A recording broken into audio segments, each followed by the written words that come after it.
are now joined by Kris Drew from Dead Air Sports and literally like 15 other podcasts. Cause I was like, Kris, what do you want me to actually cover? And you're like, you start listing names. You're like, you don't have to do any of it. I'm like, okay, well, I'm going to do at least one. We're going to say Dead Air Sports. We'll tag you and stuff on social media. People are going to be able to find you. Because I know you go on College Football with Sam, and we have a lot of cross over audience with the College Football with Sam folks. But there's some Kirkwood and Dunn people that this is probably the first time they're getting to meet you. And I have been dying for this interview ever since you dropped into our mentions during, I think, right before the Big Ten championship game. Dude, right? I did. You were my weekly video on how's Indiana media feeling about the Ohio State game, and I would do it in this series. And honestly, like, it's such a bully series because everybody feels good, and like, can they beat the Titan? And they say it, and then it's like I get to come on the next day and be like, we whooped you guys. And I gave your co-host stuff before and it's funny. I listen to your guys' show and I record myself listening to it. And as I'm going, I'm picking up what's happening. And like, but at the beginning of it, I was like, okay, like, not really ball knowers. At the end of it, I'm like, wait, I understand it. I'm here for it. And then I was the non-ball knower because you guys had to win the Natty. So, well, Tim is right. Tim isn't ducking you. I'm recording this early for those listening to this on Wednesday, where Tim's at Carb Day, which the Indiana ritual of the Indy 500. He's got to be out there represent Kirkwood and Dunn there. But this was the time that worked for both of us, and so he's not. Even though, like, I've been asked to do more interviews for Tim's comments about Florida being a greater program than Ohio State than Tim has done at all. So, like, he's got the perfect fit. He comes on a mic, he drops that, we clip it, sends it out, and then I get a bunch of questions about what Tim said. So I think that's how he likes it. Well, we all have co-hosts like that. I mean, I can definitely attest to that. I think I reached out to you after I did the series with a clip that I cut up from it. Yeah. Because I like my thing with Indiana fans. And at first I got some of the frustration from Big Ten fans about like how Indiana fans were proceeding and how Indiana media was proceeding. But then I realized that as someone who's an Ohio State fan, I feel like I'm part of the old guard of the Big Ten. And I was trying to tell people, hey, like, it's a little bit annoying in the moment, but Indiana fans need to be like put on a pedestal and championed and celebrated. And look, it's like, yeah, they're gonna scratch us a little bit, but what they're really here for is to help us celebrate other Big Ten teams that can get loud, because the SEC is like the common enemy for me. Yeah. And like, I get no interest in tearing out Indiana fans for being happy about winning a national title when people the year before you guys won the title were going on ESPN broadcasts saying that you guys shouldn't have been in the playoffs, even after we watched Tennessee get absolutely destroyed by Ohio State. So that's kind of where my realization kind of ended up. But yeah, we connected because of that. We've been talking about doing a show together for forever, and I'm overly busy and the worst friend ever, and I'm finally here. So thank you for having me.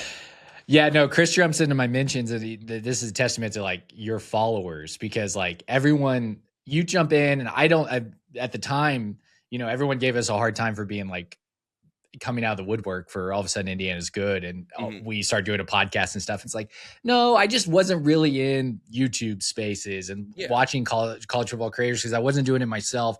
We were just doing an audio podcast that like 10 people were listening to. And so like, we like get out here, Tim goes viral, all this stuff. You jump in there. I think I was like stranger danger. Like who is this person? Cause you're asking me to join your Discord, which I just still don't even have a Discord. And I'm like, I have no idea what a Discord is. And so like, all of a sudden your fans are like, go on there, go talk to Kris. He's awesome. He's awesome. And so it was very apparent. Okay, this is a guy I should probably get to know who he is. Then I started consuming your stuff. And it was definitely your episode with College Football with Sam, which I'm going to put in a link in the mentions on YouTube and Spotify, where you talk about Indiana's approach. And you're an Ohio State fan. And I grew up with an affinity towards Michigan, because I hated Ohio State so much. And it was mainly because of their fans. And I'm like listening to you and I'm like, oh my gosh, this guy actually like has a pretty rational view on all this type of stuff. Then I find out you're a New York Yankee fan. Like I am a Kansas City Royal fan. I grew up in early 90s, and we hated the Yankees because of our games in the 80s. So I have to ask you, when you watch Star Wars, did you have an affinity towards the Empire in Star I Wars? do. Like, did you root against the rebellion? It's actually so funny you said that. I mean, the thing's on the TV right now. It's back behind me. But I'm watching Star Wars Legends. I root for the bad guys. Like, I root for the bad guys. Like, I watch The Dark Knight. I root for the Joker. And it's in the Yankees. The Yankees Ohio State thing is hilarious.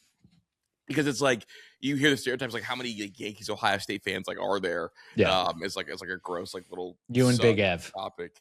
But it's because I played for the West Akron Yankees growing up, and so all of my hats were just Yankee hats. Yeah, and then like it kind of bled into it. But yes, I do root for the Empire. Traditionally speaking, I'm a big Empire rooter. I do blame the Jedi for what happened. I think that it was their issues that caused it. I think that Count Dooku was really the good guy in all this. If Obi-Wan Kenobi just joins him in episode 2, we solve it all. Yeah, so, I mean, the Empire was really just trying to get a hold of trade regulations. You know, like that's all they were trying to do, just trying to regulate some things, help small businesses out.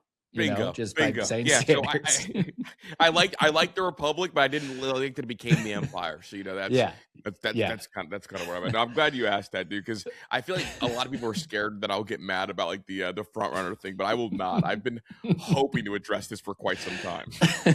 Well, no, honestly, let's talk about Indiana, because I mean, again, I'm linking it in there. People can go watch your full thing, but we've now been 4 months removed from a national championship, and there are times like. It is the greatest and easiest engagement on Twitter for Indiana fans to all of a sudden tweet out that I can't believe Indiana won a national championship, or a century of futility has been forgotten, like Chris Fowler's last line. Because it is moments when I'm like, we live in a world as a college football fan before I was an Indiana fan, where that was impossible. And like when we beat Ohio State, I remember feeling so satisfied that I was like, I never thought I'd see that. I'm wearing my Big Ten championship shirt because I never thought I would see Indiana beat Ohio State in that type of setting. And that maybe Ohio State had a down year and Indiana wins, but like that was a historically great defense on Ohio State's side of the ball. Right. So from your perspective and seeing as a college football guy, just seeing that rise, like take us through what has been your thinking on what Indiana did and where they possibly could go. So it's two parts, right? I think it's incredible, and I think it's almost being a little bit it's almost not talked about enough how absurd it is for them to win a title. And they won a title while trying to show what I call proof of concept.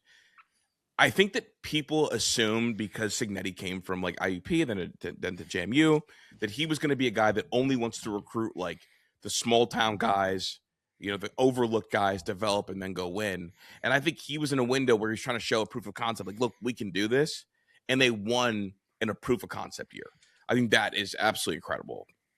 I am a firm believer that this is not only like a special one-off moment. I think Sig is going to win multiple. Like if someone held the death beam to me, it was like, hey, look, does Cignetti get another title in Indiana before this thing's all said and done? I'm saying, I mean, honestly, easily, yes, 1 and potentially 2, because they did it off the backs of great evaluation and great coaching to the point where people in the Miami spaces accuse you guys of cheating. I don't know if you caught that. Yeah, we got it.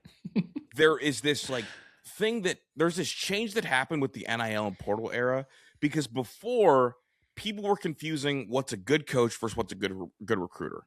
And we've never had a juggernaut of both before. Sig is the first ever juggernaut of both a great recruiter and a great developer. I mean, the closest we had to it before was likely Saban. I would argue that Saban got away with missing on evals because he was able to stack talent.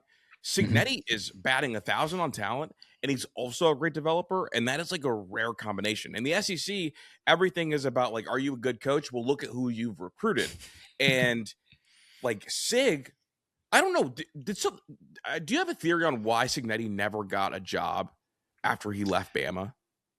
Well, I think him leaving Bama and going down hurt him for getting a job. Why do you think he had to go down?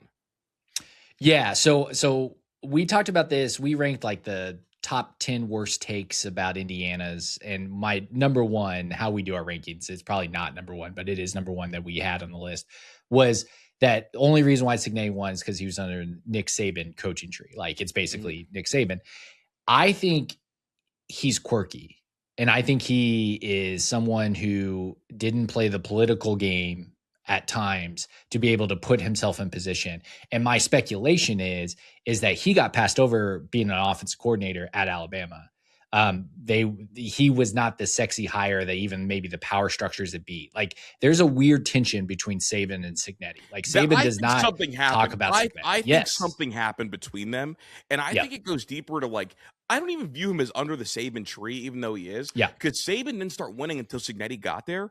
And every single coach, every single one on that staff got a P5 Division I job directly from there, even without being the coordinator. Mel Tucker went on to go get a job. Mario Cristobal went on to go get a job. Kirby Smart went on to go get Georgia. Like, every single coach ended up going to another P5 job.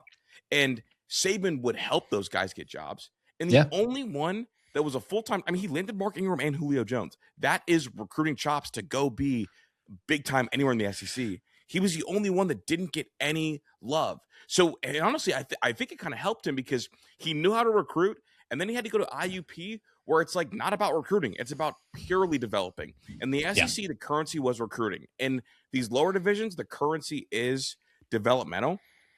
And so as I'm watching this play out on the football field, there's no doubts. After I did a live stream for the Ohio State-Indiana game where me, a couple of my friends sat down, we watched the game all together, start to finish. We're watching this game go on. About the third quarter, I'm starting like, this game is over. And then I know it was tight. I know Jaden Philly missed a couple kicks. They win that game, and Indiana wins that game. And my first reaction is, that's the national champion. Like, wow, that's it right there. Yeah. They do everything right. There is really not a way to beat them. And if you take away one of their strengths, they'll just go down the ladder, and they've got guys that are developed at every position. So I'm watching, and I'm like, people don't realize what we're watching is a Nick Saban early team. Yeah. People don't realize that at all. So that's how I watch it as like an Ohio State fan. And I'm blown away by it. And I also think that, like, generally speaking, I think most coaches are confused in coping with how Cignetti won the title, because you've seen it. I've seen my coach do it. Teams have now been obsessed with getting older players, but Cignetti's kind of gone on and said, like, I didn't want to do this with older players. We had to, but now we're going to go. Yeah, you had to. Yeah. So I don't know. I think it's wildly impressive, man. I think I don't know what to make of him, but it's the single best coaching job I've ever seen, and I think he's too good of a coach to not win another one. So you're in media, and you deal with fan bases from all different sides, because you don't even just talk specifically Ohio State. You'll talk at different schools and stuff like that. I think Indiana is kind of going through a transformational period in their fandom in football, that following along with recruiting and all that type of stuff. And those that listen to Kirkwood and Dunn know, like last Wednesday's episode, I had a pretty epic rant on this. I talk about this on Twitter quite a bit, is that not every recruit that commits to your program is going to be a Hall of Famer. Right. And not every recruit that decommits is a bum and lazy and doesn't want to be coached. Like, that's like the reaction for Indiana fans right now.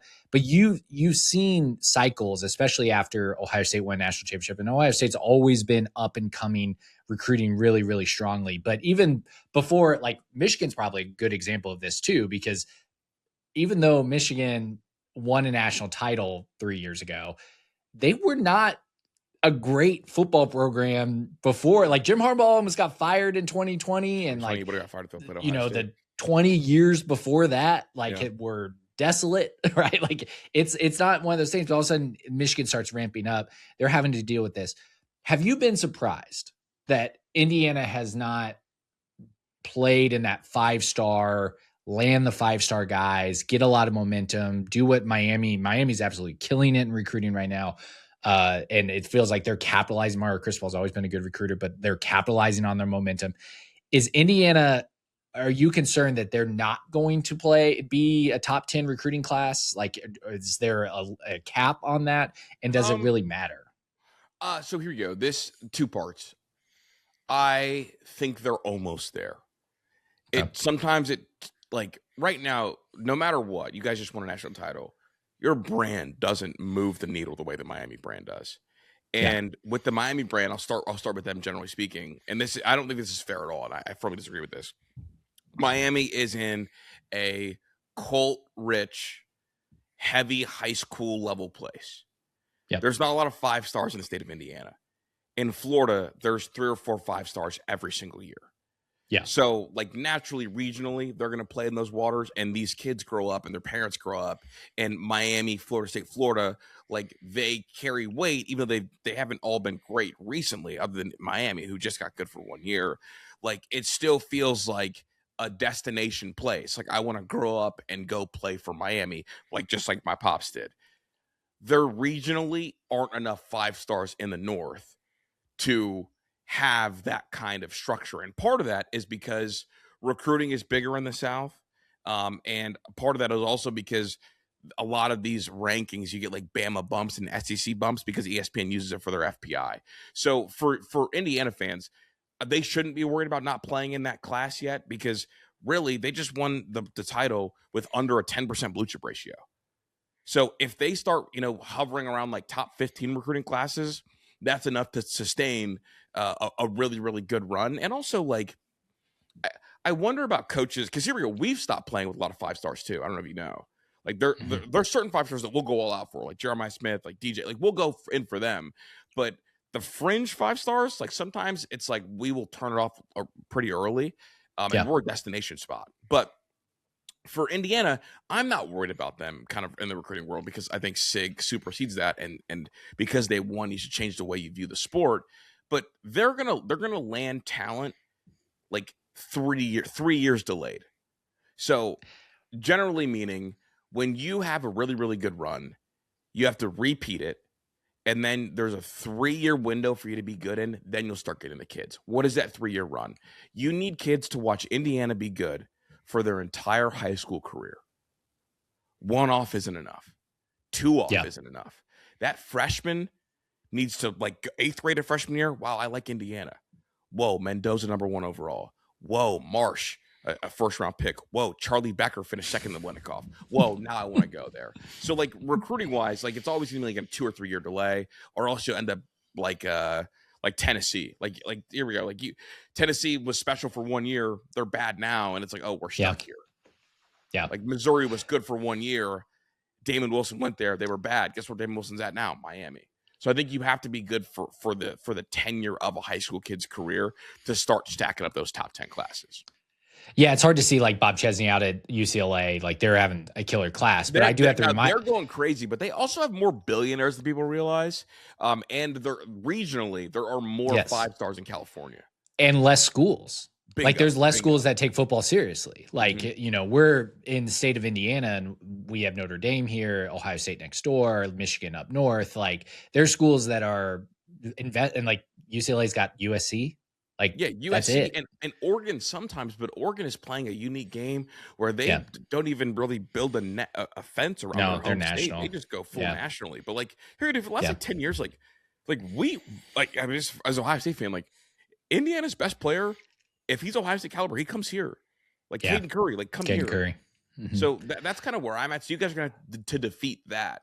But and like Torbert, the one that kind of set me off my rant was this Torbert kid at Cincinnati, and a lot of people are like, he's decommitted and now probably going to Ohio State, and it's like you have to remind people, if you grow up in Cincinnati or Ohio in general, and all of a sudden Ohio State takes a look at you, you usually listen. Like it's the thing that happens, and the Indiana's got to overcome that. I am a recruiting junkie. And so like it is kind of tough to watch us not have the success that you would have thought the momentum have, and then see schools like UCLA and you're like, what? Like you're going to go play for Bob Chesney? Timu, Curt Cignetti out there on the West Coast. Like what are we doing? They have like 12 fans. So it is really frustrating to me. All right. You brought up the SEC a few times. We got to talk about this, because one of the things that you have been very public about on Kirkwood and Dunn is that we're kind of like, we laugh at other fan bases. We make jokes. Like we're having fun. It's kind of SEC like in terms of rivalries, and, you and I are friends, but man, I hate Ohio State. I'm going to tell you all about Ohio State. When Indiana beats Ohio State, I'm going to be in Chris's mentions, letting him know that that's how we are, right? Oh, SEC, how they come together and see themselves as a brand. And you got people like Peter Burns parroting Lane Kiffin and Steve Sarkisian talking about Texas Tech this week. Like, it's all like, we're so hard. Every game is really, really hard. Like, you don't understand. What is your take on the SEC and where it's going? And are they really grasping at straws as moving forward in this new era of college football? Are you a Twitter Spaces junkie? I'm not. Is there some good ones I need to get on? Well, I was years ago. I don't really do it too much anymore, but I remember being in a space, and I remember fan bases talking about like conferences or whatever, and talking about schedules, who's fraudulent and who's not. And I'll never forget like the moment it kind of clicked for me. It was an Arkansas fan calling Ohio State fraudulent because they play in the Big Ten. And Arkansas plays in the SEC, and we're the best conference, and we would go 10-2 if we play in the Big Ten. And I'm over here like, oh my God, I would never, ever, ever. I would be so embarrassed if I was a Big Ten fan and a Rutgers fan said we would go 10-2 in the Big 12 or in the SEC. I would be so embarrassed. And yet other SEC fans like champion and celebrate how bad Arkansas is, but it's okay because like they're playing in our conference. My big thing is like, because of Indiana, because of Oregon, because of USC, because of NIL, because of the portal, specifically the spring window, the Big Ten has passed the SEC, and I want more people to acknowledge it. Now, on your guys' side, I like how loud you guys are, like Indiana fan base, because Curt Cignetti needed Indiana fans to believe, because he wants Indiana fans to be loud, because that is good for the conference in totality. I want Illinois fans to listen to you guys. I want Wisconsin fans to tune into your guys' show. I want all these like bubbling schools that maybe have a shot to feel like they're allowed to get on a mic even when their team's not very good. Yeah. Because when they are good, like they'll be the voice. So I like directionally like how you guys operate, because you guys have like operated like we are rivals, which I don't view us as rivals, but you guys operate like that. And I think it's good for camaraderie in the Big Ten. And also like, I don't want to, when I get a win, I don't want to look on Twitter and not see a fan base available. Yeah. Like when you beat Iowa, there's no fan base. There's just nothing. Oh, wow. There's nothing there. Or at least for me. I found my clip for this week. get the Iowa Birderverse. No, we're good. No, clip this. The Iowa fan base is so disappointing because this offseason, I have done more legwork in terms of Iowa against Vandy fans than actual Iowa fans have. And so where are you? Like, I just need more. And like, you guys in particular are kind of that for the Big Ten. And other Big Ten fans are like, they're so annoying. Like, why are they coming out of the woodworks? It's like, no. This is what you want. Because like they're going to beat us every now and again. But this is the fan base that you want to hand the swords to, because that's the group that just went and cut the head off of Alabama. That's that group. Literally. That's the group that went and cut the heads off Miami. Yeah. I don't want Miami fans to feel safe coming up into Big Ten country and kind of mixing, because I want there to be Indiana fans there with the swords out. Here's a Fernando Mendoza touchdown for you. Like, I don't want a Bama fan to like make a comment about Ohio State or about, Ryan Williams or whatever, and think that they could just be up in like Big Ten conversations, because I want them to know that, hey, look, there's others. Like, it's not just us that can beat you. There's a bunch of other schools lurking here that can also beat you. So, I don't know. Indiana is basically Joffrey from from Game of Thrones, and just chopping off people's heads, just because that's what we do. Bingo. And then hopefully we don't end up eating poison. I want Northern pride. Because SEC pride is so insufferable, and I've realized that the only way to show them how insufferable it is to do it back to them.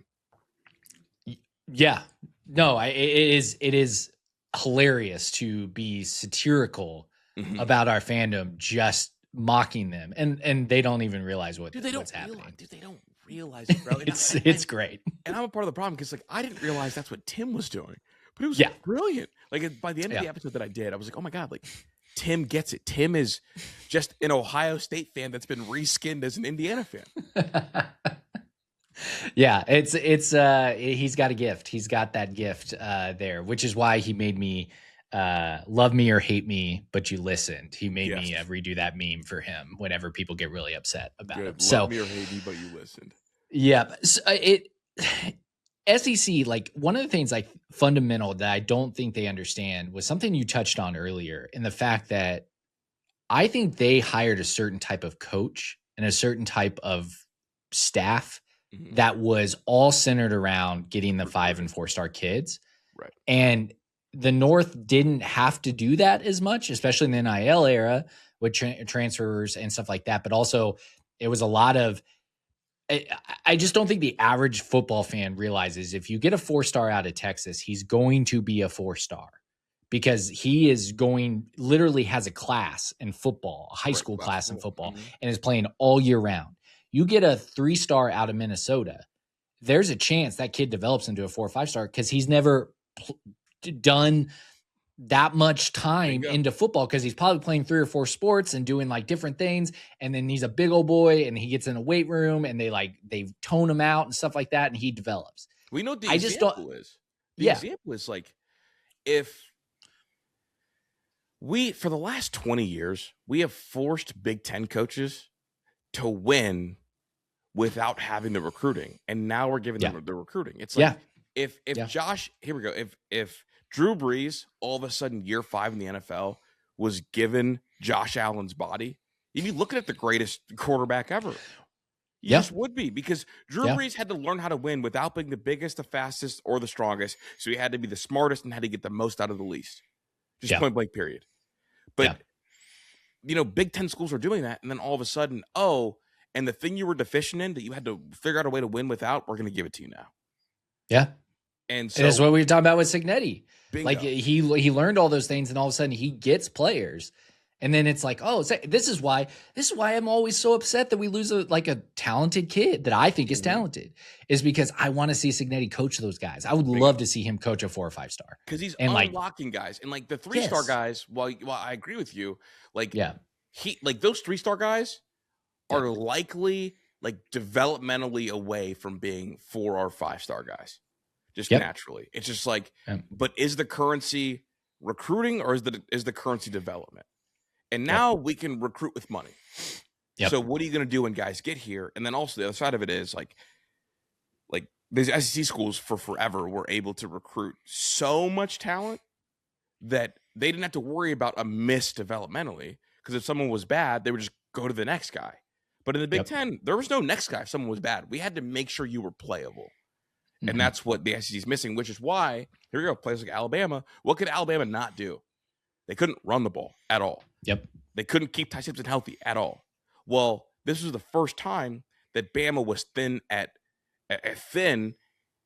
offensive line, because they weren't taking 4 or 5-star offensive line every single year, because they just can't. If they miss on a prospect, it's like, well, we missed on you, but we got to play you because we're not able to stack the talent behind you, because this school can also pay you and this school can also pay you. And that's what we watched. That's what the 12-team playoff is giving us. Okay, let's talk about the future of college football. I really hate the narratives right now that college football is broken. Seeing what we're doing at the White House and all this stuff, the fact that we have a team like Indiana can rise up and win in this era should tell you that there's something going right in college football. The power isn't as consolidated as it used to be. We haven't seen this, but let's talk about, I think, the biggest thing that Ohio State, Indiana, Michigan, all of us fans can agree on. And it's that Fox owning noon kicks and always putting either Ohio State as probably their number 1 choice, Michigan is their number 2 choice, and Indiana's their number 3 choice right now. We all have to do noon kickoffs. Where is this TV contracts going? And do you ever see us consolidating in the sense that Fox, CBS, ESPN, NBC kind of does the NFL model where they all bid on those postseasons and then they can distribute stuff evenly? Is that where you see us going? Or do you think we're still going to stay regional and tied to regional in the sense that you're tied to certain media companies like we are now with Fox? I think if we get a 2014 playoff, things will start to shake loose.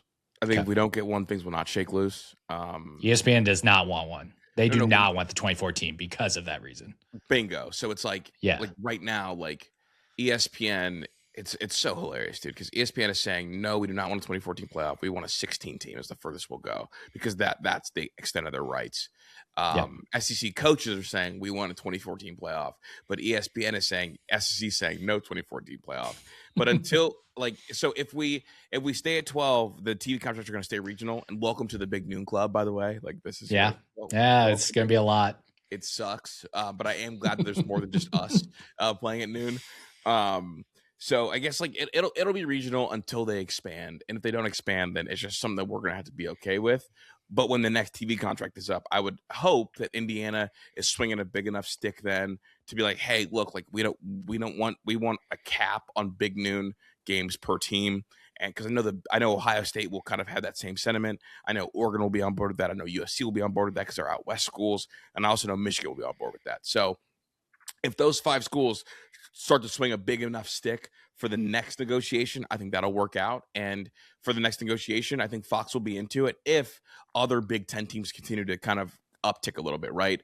Like if UCLA ends up being pretty decent, then it's okay. Like I'm okay with capping Ohio State and Indiana to 2 noon games, because I know that like I can also get like an Indiana or a UCLA Illinois game that'll be a good game. So that's what needs to happen for there to be some wavering on that time slot. But until then, it's like a battle that just like hurts my brain to have to deal with.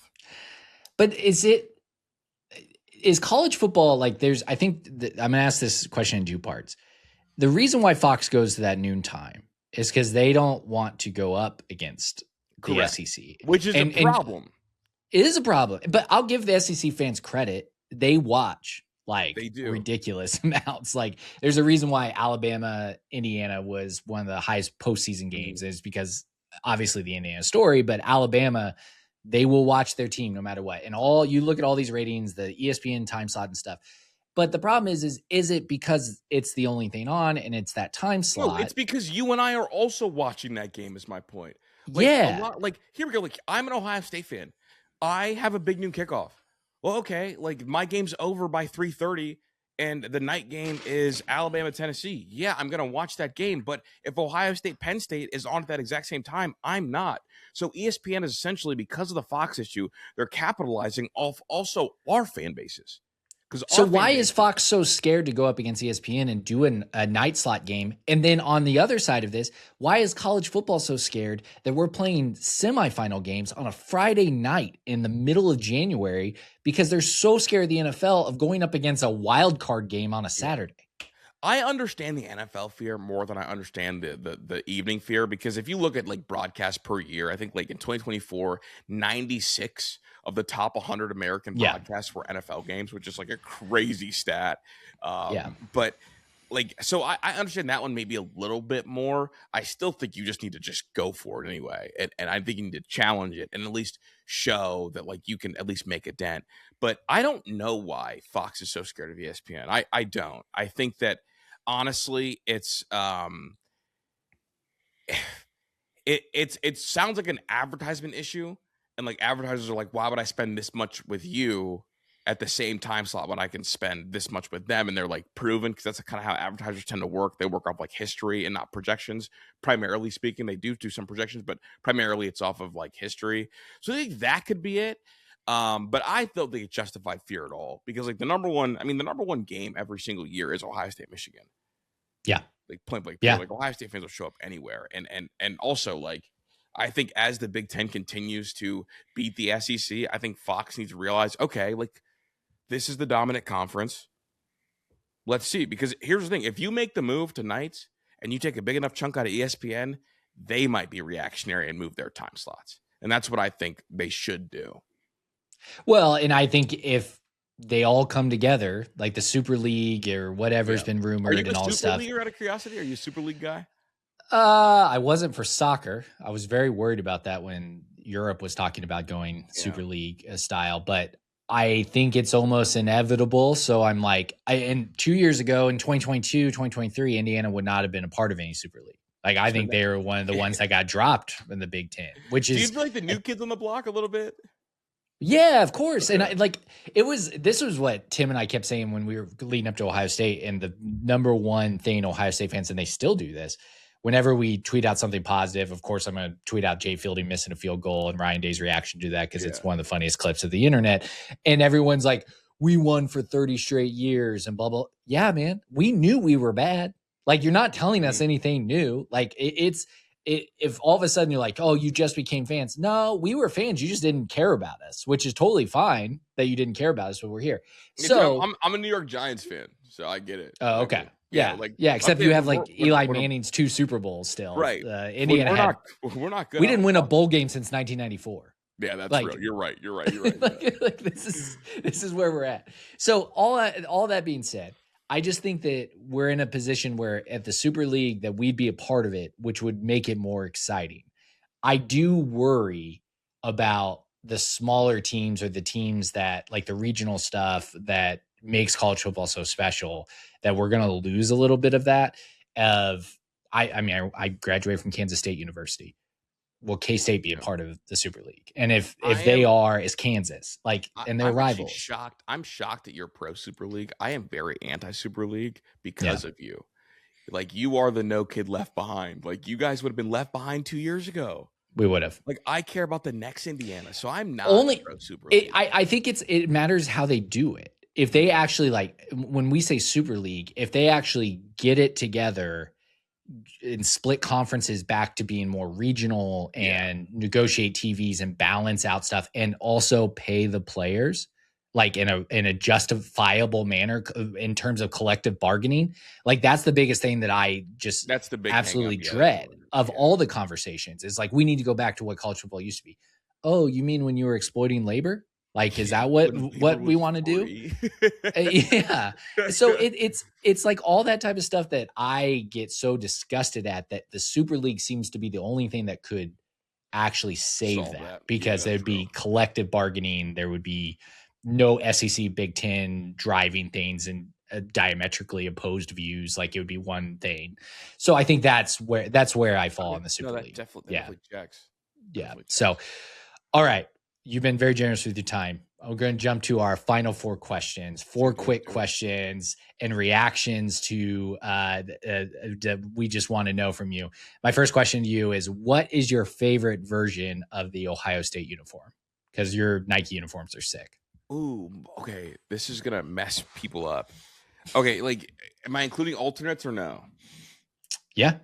Okay, so my favorite uniform ever is the Terrell Pryor home uniforms they wore against Michigan with the gumdrop helmets. Your fan base is going to have to go look it up. They're like a very strange one-off high fashion version. But my second favorite is the Wolf Gray alternates. But I like the classic home uniforms.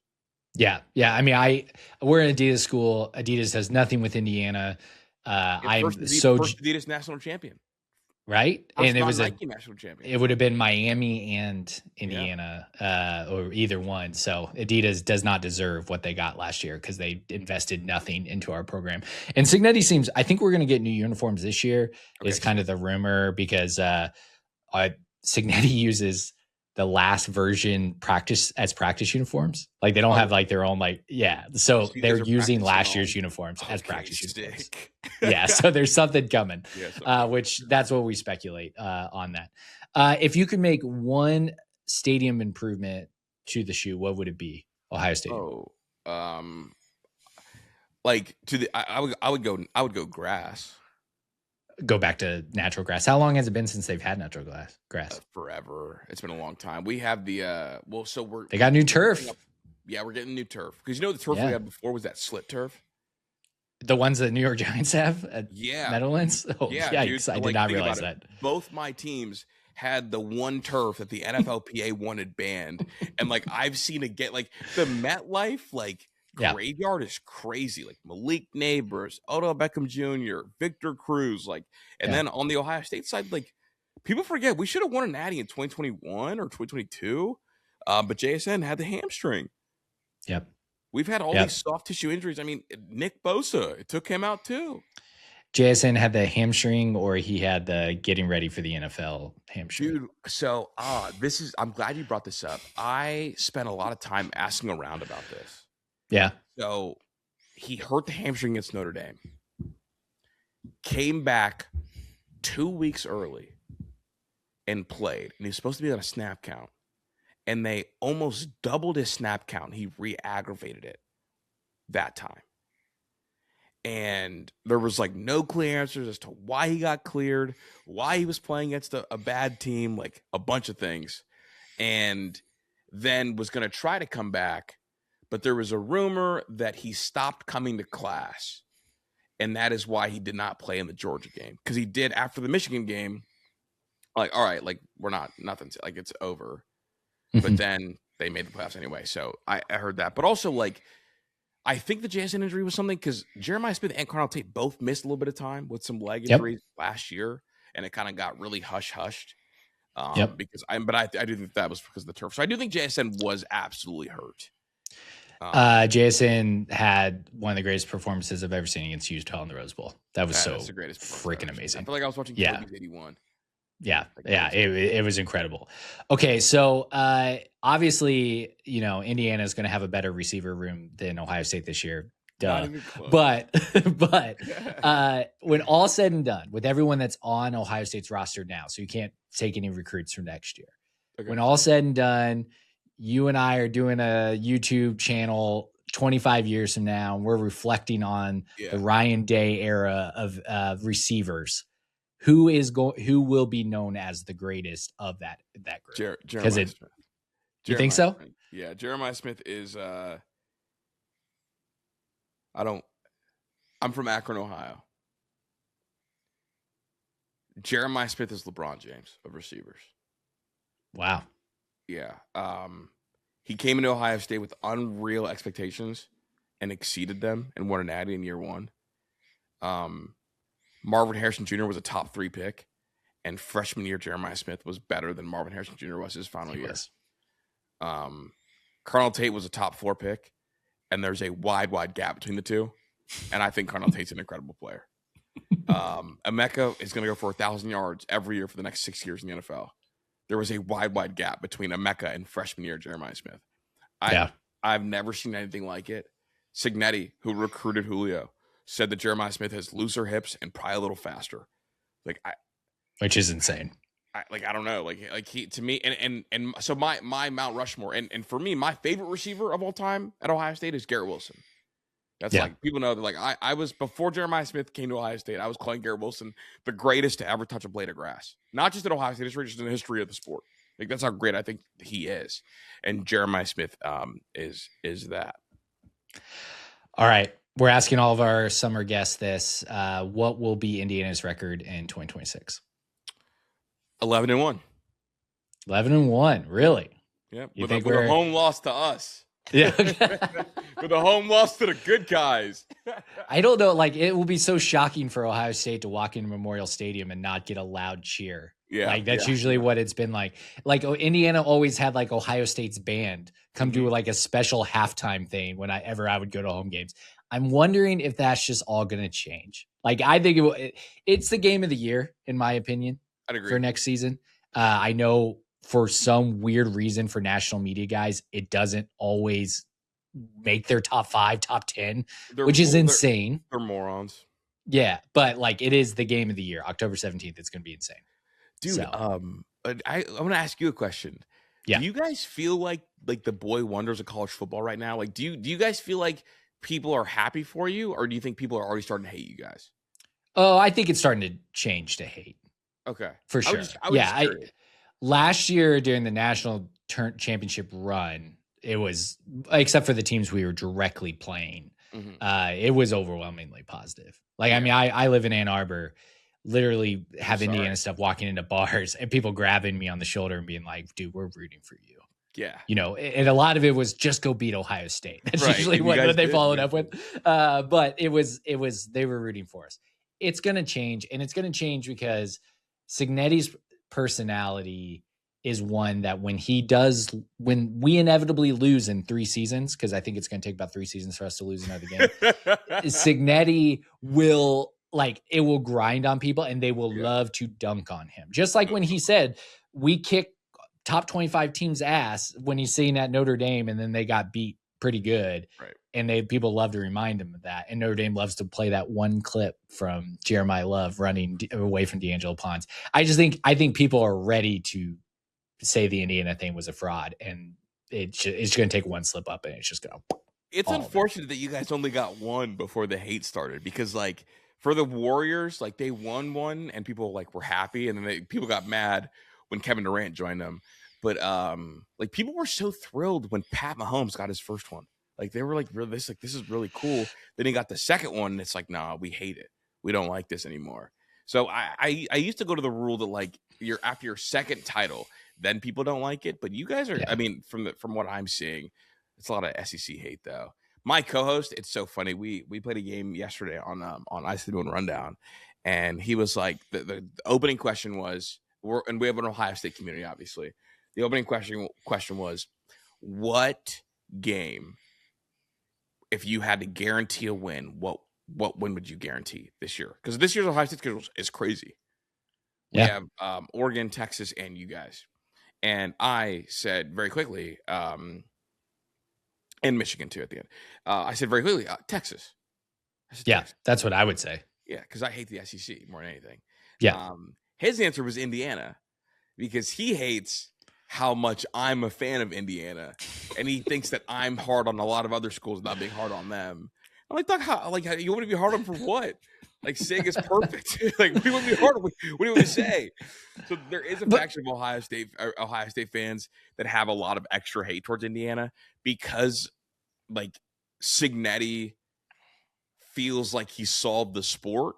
And I think Ohio State fans have a jealousy because they thought a year ago that Ryan Day solved the sport. And I was one of the ones that kind of parroted that. That's the one question. I guess I have to have you on for another interview, because I want to dive into the Ryan Day just doubt is kind of how I'd put it, that just is always permeating around him. And it's hard for me to really hate Ryan Day, even though he gets it. I mean, mainly because he pierces his nipples, which is pretty cool. But no, I find it. I hated Urban Meyer. Right. Hated him. I love it's hard Urban. for me to muster. In fact, I like Urban the person. This is going to sound so foul. I like Urban the person and the personality more than I like Ryan Day the person and the personality, because I do root for the Empire. Yeah, that's true. That is true. For the bad guys. Chris, you've been awesome. Go follow him on Twitter, even though he told me he doesn't tweet enough. But at Christopher Drew, and that's Christopher with a K _ Go check him out. Go subscribe to his YouTube channel, especially Dead Air Sports, which Chris does. He is a phenomenal just perspective on everything. Hopefully you enjoyed this interview. Chris, we'll talk during the season, and it's going to be a good one. But thanks for coming on, man. Yes, sir. Appreciate you. You know what to do.